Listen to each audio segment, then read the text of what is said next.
哎，老板叫开会，走。各位同事，我知道今天这个会议来得有点突然，我有很重要的事情要向大家宣布，也就是我们雅哈哈公司做不下去了。我感谢你们这么多年以来为公司的付出，希望你们以后可以找到比我更好的领导者。谢谢你们。现在怎么办？薪水还有没有哦？commission啊！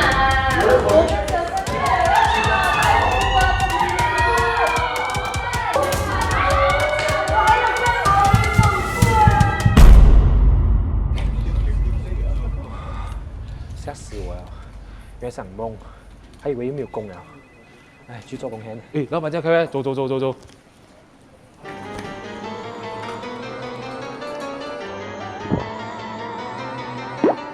Recently, I have a lot of friends. Okay. I think quite a lot of friends, like more than 5. Okay.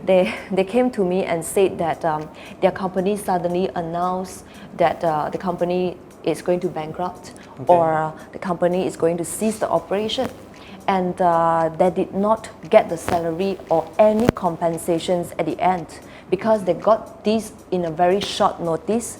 So I just want to ask, is that proper? The company can actually announce this bankruptcy all of a sudden, and they do not really have the responsibility to pay. Interesting topic, because I think if this were to happen before a company can be declared a bankrupt, first and foremost the company has to go through a certain process and procedures, meaning to say they have to inform the Department of Insolvency, right, that they are not sustaining, they are not able to sustain the business and so on, blah blah and whatever. Of course, before that happened, there's a lot of incidents that were to happen. They are not able to pay the vendors. There are signs and signals that they were not doing well financially. So, just to cut the story short, go straight to the part where they have to report to Department Insolvency.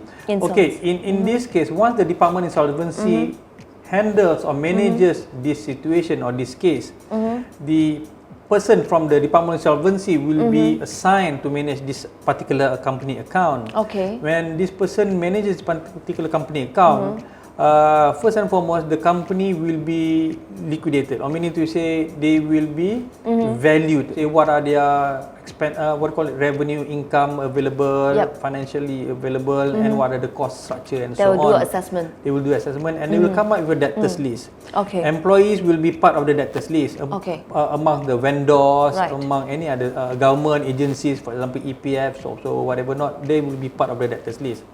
So when they identified, okay, this is the pool of money that the company possess or have, and they will have to see with the money that available. First, they will go to debtor list number 1, then debtor list number 2, number 3, number 4. Okay. I believe the employee stands at number 2. Number 2. Number 2. So number 1, I believe, is the government statutory compliant requirement payment. Okay. Like EPF, social tax, whatever. When there is available fund after paying out the debtor list number 1, debtor list number 2 will be the employees. Then a payment will be made to the employees. It may be sufficient for 100% payout, or it may be lesser than that. It all depends. Okay, but it's still better than none, I believe. Yeah, because I really have some friends that suffered this kind of situations that they did not really get any single cents after the company declares of bankruptcy. But we have to be careful. Company can say they are declared bankrupt, but is it really true they are really bankrupt? Exactly. So the best thing for an employee to know for sure is that for them to go to Department Insolvency and ask the person there whether this company XYZ is bankrupt or not. Yeah. So I believe there's a lot of employees that they do not really knows how to check, or they do not really knows that whether the company is going to bankrupt or not. So now you can actually know that's from Jabatan Insolvency Malaysia. So you can actually do the checking. I believe it's not so much. It just costs less than 50 ringgit if I'm not mistaken. It doesn't cost any money actually for you to really check. It's free. Okay, so you just can get the reports from Jabatan Insolvencies. Then you will understand the situations of the company, whether the company is bankruptcy or not. Recently, I have a friend. Okay. I saw she posted a statement in her social media. She's trying to complain that she did not really get her commission during her probation period. Okay. And by the way, she's working as a property agent. So I just want to ask, is that a very common nowadays that an employee did not really get her commissions during the probation periods. So what's your advice if this is not something right? All right, that's quite odd when you mentioned that, simply because my understanding, a probationary, meaning to say an employee who is still under probation, be it 1 month, 3 months, or 6 months, they have the same right. They are just like any confirmed employees. Okay. So meaning to say, if your background, if your position are in the sales and marketing line, which entitles you to any sales commission, okay, you are entitled from day one. If you manage to achieve your sales target the first week itself, and you're supposed to get your payout at the end of the month together with your salary, you should be getting it. So meaning that probational staff is actually entitled for the commissions. Yes, for sure. In that case, so what's your advice that for this employee, if she did not really get her commission during the probation period, is there any actions that she could take, to protect her right for such a case? All right. What I would say to this person is that, first of all, why do you approach your supervisor and tell him or her that you are not receiving what's due for you, what's due to you, meaning to say you achieve the sales target as what we've discussed earlier on, but I'm not saying I'm not receiving anything on my payslip, for example.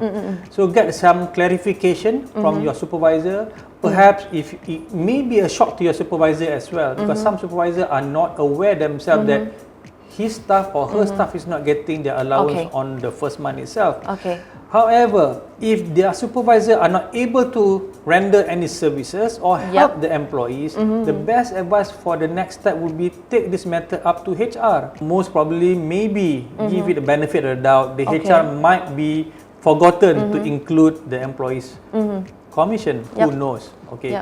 So, but then again, to cut the story short or to cut the whole processes, if you still do not get or you have a feedback that you are not entitled to any commission because you are under probation, that is not right, that is wrong. You need to highlight this matter. But again, to be a good employee, you need to discuss with your HR and supervisor. If it does not help, it's not helpful, please go in and lodge a complaint to the Labour Office, to your state Labour Office. I think it's all about today. Thank you so much, Mr. Fazlis, for sharing so much information to our audience. And I hope that our audience of Job Majestic can know this kind of information as much as possible to protect the rights of an employee.